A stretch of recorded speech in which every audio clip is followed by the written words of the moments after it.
یہ واقعہ شام کے شہر دمشق میں پیش آیا۔ ایک نوجوان خوبصورت لڑکی روزانہ اکیلی یونیورسٹی جاتی تھی۔ اسی یونیورسٹی میں اس کا والد ایک ڈپارٹمنٹ کا انچارج تھا۔ ایک دن چھٹی کے فوراً بعد اچانک بادل گرجنے لگے اور زوردار بارش ہونے لگی۔ ہر کوئی جائے پناہ کی تلاش میں دوڑ رہا تھا۔ سردی کی شدت بڑھنے لگی، آسمان سے گرنے والے اولے لوگوں کے سروں پر برسنے لگے۔ یہ لڑکی بھی یونیورسٹی سے نکلی اور جائے پناہ کی تلاش میں دوڑنے لگی۔ اس کا جسم سردی سے کانپ رہا تھا، لیکن یہ نہیں جانتی تھی کہ اسے پناہ کہاں ملے گی۔ جب بارش تیز ہوئی تو اس نے ایک دروازہ بجایا۔ گھر میں موجود لڑکا باہر نکلا اور اسے اندر لے آیا اور بارش تھمنے تک اسے اپنے گھر میں رہنے کی اجازت دے دی۔ دونوں کا آپس میں تعارف ہوا تو معلوم ہوا کہ لڑکا بھی اسی یونیورسٹی میں پڑھتا ہے جہاں وہ خود زیر تعلیم ہے، اور اس شہر میں اکیلا رہتا ہے۔ ایک کمرہ، برآمدہ اور باتھ روم اور اس کا کل گھر تھا۔ نوجوان نے اسے کمرے میں آرام کرنے کو کہا اور اس کے پاس ہیٹر رکھ دیا اور کہا کہ کمرہ جب گرم ہو جائے گا تو وہ ہیٹر نکال لے گا۔ تھوڑی دیر تک لڑکی بستر پر بیٹھی کانپتی رہی۔ اچانک اسے نیند آ گئی تو یہ بستر پر گر گئی۔ نوجوان ہیٹر لینے کمرے میں داخل ہوا تو اسے یہ بستر پر سوئی ہوئی ملی۔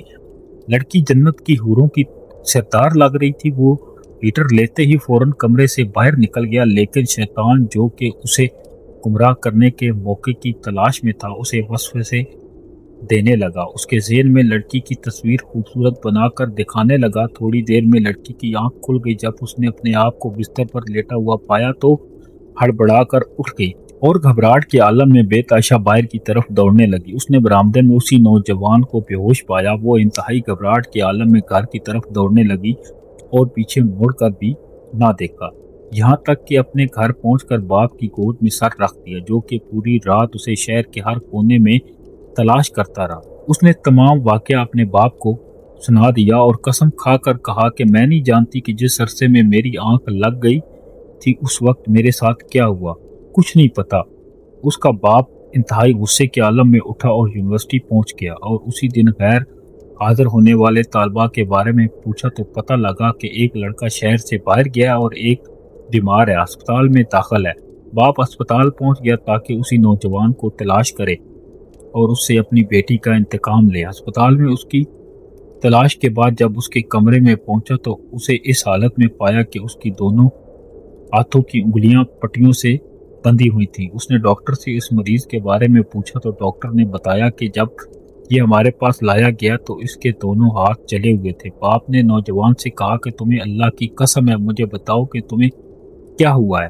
باپ نے اپنا تعارف نہیں کروایا۔ وہ بولا، ایک لڑکی کل رات بارش سے بچتی ہوئی میرے پاس پناہ لینے کے لیے آئی۔ میں نے اسے اپنے کمرے میں پناہ تو دے دی، لیکن شیطان مجھے اس کے بارے میں پھسلانے لگا تو میں اس کے کمرے میں ہیٹر لینے کے بہانے داخل ہوا۔ وہ سوئی ہوئی لڑکی مجھے جنت کی حور لگی۔ میں فوراً باہر نکل آیا، لیکن شیطان مجھے مسلسل اس کے بارے میں پھسلاتا رہا اور غلط خیالات میرے ذہن میں آتے رہے۔ تو جب بھی شیطان مجھے برائی پر اکساتا تو میں اپنی انگلی آگ میں جلاتا تاکہ جہنم کی آگ اور اس کے عذاب کو یاد کروں، اپنے نفس کو برائی سے باز رکھ سکوں، یہاں تک کہ میری ساری انگلیاں جل گئی اور میں بے ہوش ہو گیا۔ مجھے نہیں پتا کہ میں ہسپتال میں کیسے پہنچا۔ یہ بات سن کر باپ بہت حیران ہوا، بلند آواز سے چلایا، اے لوگوں گواہ رہو، میں نے اس پاک سیرت لڑکے سے اپنی بیٹی کا نکاح کر دیا ہے۔ سبحان اللہ، یہ ہے اللہ سے ڈرنے والوں کا ذکر۔ اگر اللہ کا خوف نہ ہوتا تو اس لڑکی کی عزت محفوظ نہ رہ سکتی تھی۔ جو بھی لڑکا یا لڑکی ناجائز تعلقات قائم کرتے ہیں یا غیر شرعی دوستیاں یا محبتیں کرتے ہیں تو وہ اپنے اس برے فعل کو چھپانے کی حتی امکان کوشش کرتے ہیں۔ وہ چاہتے ہیں کہ والدین ان کے ان کاموں سے بے خبر رہے، حالانکہ وہ یہ جانتے ہیں کہ اللہ ان کے ہر فعل سے باخبر ہے، پھر بھی ان کے دل میں اللہ کا خوف پیدا نہیں ہوتا۔ ایسا کیوں ہے؟ کیونکہ والدین نے بچوں سے ان کے دل و دماغ میں اللہ کے خوف کے بجائے ذاتی خوف، رعب اور دبدبہ سزا کا ڈر ہی بٹھا دیا۔ اس لیے آج وہ اللہ سے بے پرواہ ہو کر والدین سے چھپ کر گناہوں کا ارتکاب کرتے ہیں، اور ایسے بھی والدین ہیں جنہوں نے اپنی اولاد کی تربیت خوف خدا پر کی ہے تو ان کی اولاد نے بھی ہمیشہ برائیوں سے اپنے آپ کو باز رکھا ہے۔ اگر میری ویڈیو آپ کو اچھی لگے تو اس کو شیئر ضرور کریں اور چینل کو سبسکرائب کریں۔ شکریہ۔